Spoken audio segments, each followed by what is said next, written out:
نحمد و نصلی علی رسول الکریم اما بعد فاعوذ باللہ من الشیطان الرجیم بسم اللہ الرحمن الرحیم وما ينطق عن الهوى ان هو الا وحی یوحى صدق اللہ العلی العظیم وقال النبی صلی اللہ علیہ وسلم ان الدین النصیحہ قلنا لمن قال للہ ولکتابہ ولرسولہ ولأئمة المسلمین وعامتہم او کما قال علیہ الصلاۃ والسلام۔ معزز سامعین و ناظرین کرام، السلام علیکم ورحمۃ اللہ وبرکاتہ۔ ہم درس حدیث نمبر 2 الدین النصیحہ پر بات کر رہے ہیں۔ الدین النصیحہ کا مفہوم کیا ہے؟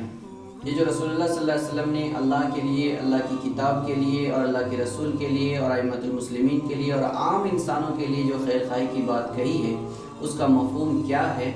اس کے بارے میں ہم بات کر رہے ہیں۔ اس میں سے اللہ کے لیے خیر خواہی کا مفہوم اور اللہ کی کتاب کے لیے اور اللہ کے رسول کے لیے خیر خواہی کا مفہوم ہم نے بیان کیا ہے۔ آج ہم یہ سمجھیں گے کہ ائمۃ المسلمین کے ساتھ خیر خواہی کا مفہوم کیا ہے۔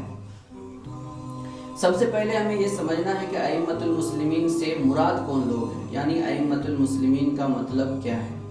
ائمہ امام کی جمع ہے، اس کے معنی لیڈر اور قائد کے آتے ہیں، اور مسلمین مسلم کی جمع ہے، اس کے معنی ایمان لانے والے مسلمان کے آتے ہیں۔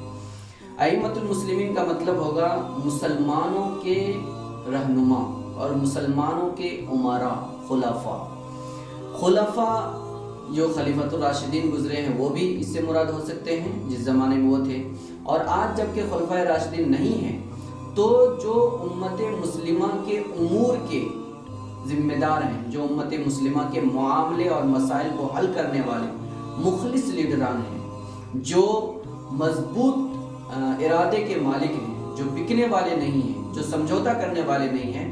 ہر حال میں قوم، ملک اور دین کی خیر خواہی کرنے والے لوگ ہیں، ایسے قائدین اس ائمۃ المسلمین سے مراد ہیں۔ تو ائمہ سے مسجد کے امام جو نماز پڑھانے والے ہیں وہ بھی ہو سکتے ہیں، لیکن یہ اس صورت میں ہے تب کہ جب کہ وہ ائمہ کرام مکمل طور پر امور مسلمین کو حل کرنے والے بن جائیں۔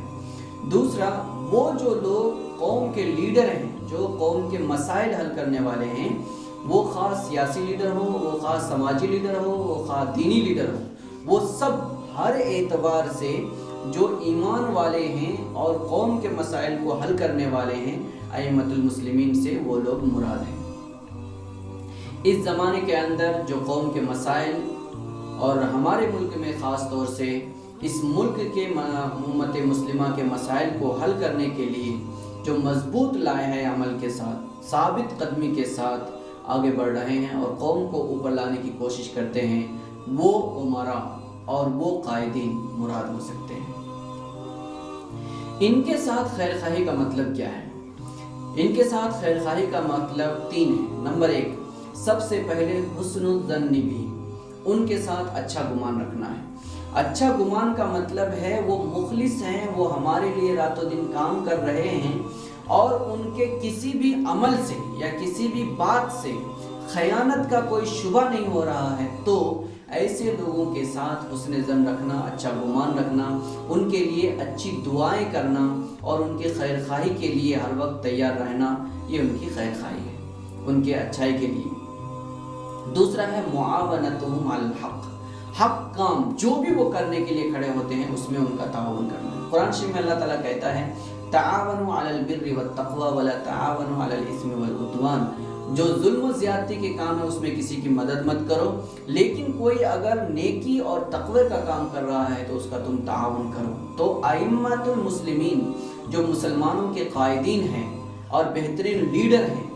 وہ اگر مسلم کے مسائل کو حل کرنے کے لیے آگے بڑھ رہے ہیں تو حق بات کے اوپر ان کا تعاون کرنا ضروری ہے، یہ ان کے ساتھ خیر خواہی ہے۔ تیسرا مفہوم ہے وطاعتہم فیہ، حق بات کے اندر ان کی اطاعت بھی کرنا ہے۔ اطاعت کے بارے میں رسول اللہ صلی اللہ علیہ وسلم نے قرآن شریف کی وہ آیت بیان کی جس میں اللہ تبارک تعالیٰ نے حکم دیا اطیعوا اللہ واطیعوا الرسول واولی الامر منکم، تم اللہ کی، اللہ کے رسول کی اور اپنے امیروں کی اطاعت کرو۔